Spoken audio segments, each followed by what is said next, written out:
তেখেতসকলক মই ধন্যবাদ জনাইছোঁ। আপোনালোকৰ দিহা পৰামৰ্শ মতে যোৱা সমস্যাত মই যথেষ্ট ভাল কাম কৰিবলৈ ৰাইজৰ কাৰণে আচলতে আপোনালোকৰ আশীৰ্বাদ সহযোগিতা পাইছোঁ। আৰু তৃতীয়বাৰৰ কাৰণে মোক ডিগবৈ সমষ্টিটোৰ কাৰণে ভাৰতীয় জনতা পাৰ্টীৰ প্ৰাৰ্থিত্ব আগবঢ়ালে আৰু ৰিপৰ্ট কাৰ্ড চাই যোৱা সমস্যাত জনসাধাৰণে কাম কৰাৰ কাৰণে আৰু সেইকাৰণে মাননীয় মুখ্যমন্ত্ৰী ডক্টৰ হিমন্ত বিশ্ব শৰ্মা ডাঙৰীয়াই মোক প্ৰাৰ্থিত্বটো আগবঢ়াইছে। আমাৰ দিলীপ শইকীয়া ডাঙৰে প্ৰাৰ্থিত্ব আগবঢ়াইছে, ৰাষ্ট্ৰীয় সভাপতি ডাঙৰে প্ৰাৰ্থিত্ব আগবঢ়াইছে আৰু কঠোৰ পৰিশ্ৰম কৰিছে মোৰ 3টা মণ্ডল 24টা মৰ্চা 3খন হেৰিয়ত। গতিকে তেখেতসকলক মই ধন্যবাদ জনাইছোঁ। আৰু ডিগবৈ সমষ্টিটোৰ প্ৰত্যেকগৰাকী ভোটাৰলৈ 1,47,000 ভোটাৰলৈ মই ধন্যবাদ জনাম, যিহেতু মোৰ যিখিনি কামৰ খতিয়ান যিখিনি পৰ্যালোচনা তেখেতসকলে কৰিছিলে আৰু সেই ৰিপৰ্ট কাৰ্ডটো মাননীয় মুখ্যমন্ত্ৰী ডাঙৰীয়াই বিভিন্ন চৰ্চত লৈছিলে। গতিকে মই সুখী। মাননীয় মুখ্যমন্ত্ৰী ডাঙৰীয়াই আজি এবছৰ পূৰ্বে কৈছিলে যে ৰিপৰ্ট কাৰ্ড তোমাৰ ভাল হ'ব, তুমি টিকেট পাবা।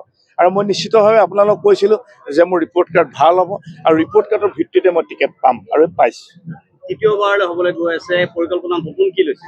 বহুত পৰিকল্পনা। মূল পৰিকল্পনাটো আমাৰ কাঠামোৰ আমাৰ নেতা ডক্টৰ হিমন্ত বিশ্ব শৰ্মা ডাঙৰীয়াই ল'ব, গোটেই পৰিকল্পনা কৰিব।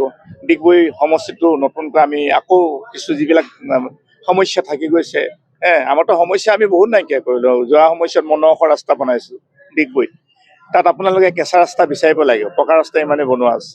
তাত ভাঙা হাইস্কুল, ভাঙা ME স্কুল, ভাঙা কলেজ নাই, ভাঙা দলং এখনো নাই। মই পূৰ্বৰ ডিগবৈৰ কথা কৈছোঁ। আৰু সকলো লগত মোৰ ভাল এটা সম্পৰ্ক পৰিয়ালৰ দৰে। আপোনালোকে নিশ্চয় দেখিছে, বাগানতে হওক, গাঁৱতে হওক, চহৰতে হওক, একেবাৰে ফেমিলিৰ দৰে থাকোঁ। আৰু মই সমষ্টিত মাহত প্ৰায় 28 দিনতে সমষ্টিত থাকোঁ। সেইকাৰণে চাগে ৰাইজে মৰম কৰিলে আৰু আন্তৰিকতাৰে গ্ৰহণ কৰিলে। আৰু সেইকাৰণে কৈছোঁ, অহা দিনবিলাক যিখিনি বাকী আছে আন্তৰিকতাৰে কাম কৰিম আৰু যোগ্যতাৰ ভিত্তিত যিবিলাক কাম কৰিব লাগে, যিবিলাক আঁচনি দিব লাগে, সেই আঁচনিখিনি দিয়া হ'ব। নতুন পৰিকল্পনাটো কৰিবই লাগিব। বিশেষকৈ বুঢ়ীদিহিং মৌজাৰ লগতে ডাঙৰ এটা সমস্যা আছে আমাৰ কৃষকৰ, চাহ খেতিয়কৰ, ক্ষুদ্ৰ চাহ খেতিয়কৰ আছে, যিটো প্ৰাপ্য পাব লাগে, সেইটো MRP সেইটো পোৱা নাই। সেইটো নিশ্চয়খিনি আলোচনা প্ৰথম স্থান দিব লাগিব। ডিগবৈ চহৰৰ বিশুদ্ধ খোৱা পানীৰ অকণ সমস্যা আছে, যিহেতু তাত পানী নাই, আপোনালোকে জানে। তাৰ পানী এটা প্ৰজেক্ট বহুৱাই থকা আছে, অলপ বন্ধ হৈ আছে, এইখিনি আমি পুনৰ জীৱিত কৰিব লাগিব।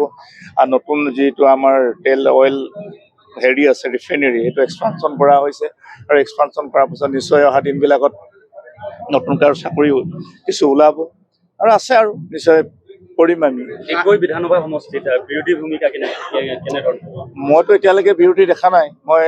মোৰ সম্পৰ্ক দুজনমান পকাই উঠিছে বুলি গম পাইছোঁ। এতিয়ালৈকেতো নমিনেশ্যন দিয়া নাই, দুলাল কাই আৰু লক্ষেশ্বৰ কাই।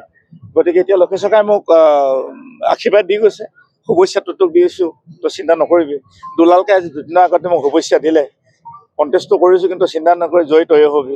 গতিকে তেওঁলোকৰ বিৰোধী আগতীয়াকৈ মোক শুভেচ্ছা জনালে। আৰু সেইকাৰণে কৈছোঁ 50,000তকৈ অধিক ভোটৰ ব্যৱধানত জয়ী হ'ম এবাৰ। 2016ত 14,000 লিড বাঢ়ে, তাৰমানে 2021ত 28,000, এইবাৰ 54,000 হ'ব লাগে, 54,000 হ'ব লাগে, ডবল হাফ চেঞ্চুৰী পাছ হ'ব লাগে এবাৰ। আৰু সেইখিনি ক্ৰেডিট ৰাইজৰ। তাৰমানে মই কষ্ট কৰিছোঁ, কিন্তু ৰাইজে সেইখিনি সহযোগ কৰিছে। গতিকে মই একদম কোটি কোটি মোৰ প্ৰত্যেকগৰাকী দলীয় কাৰ্যকৰ্তা, মণ্ডল, মৰ্চা আৰু বিশেষকৈ মই ক'ম গুৰুক মই বিশ্বাস কৰোঁ, ঈশ্বৰক বিশ্বাস কৰোঁ। নামঘৰ, মন্দিৰ, গীৰ্জা, গুৰুদ্বাৰ সকলো ফালৰ পৰাই আশীৰ্বাদ দিছে, সকলো সহযোগিতা কৰিছে।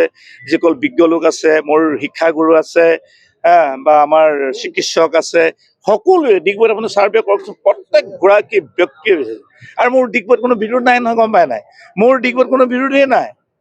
মোৰ দলৰ ফালৰ পৰা বিৰোধ নাই, সাধাৰণ জনতাৰ ফালৰ বিৰোধ নাই। মোক ইমান মানে আঁকোৱালি লয়। এইটো বিৰোধ বেলেগৰ পৰা আহে, বেলেগ ভাৱে এইবিলাক নকওঁ আৰু। Anytimes 24/7. Your news, your voice.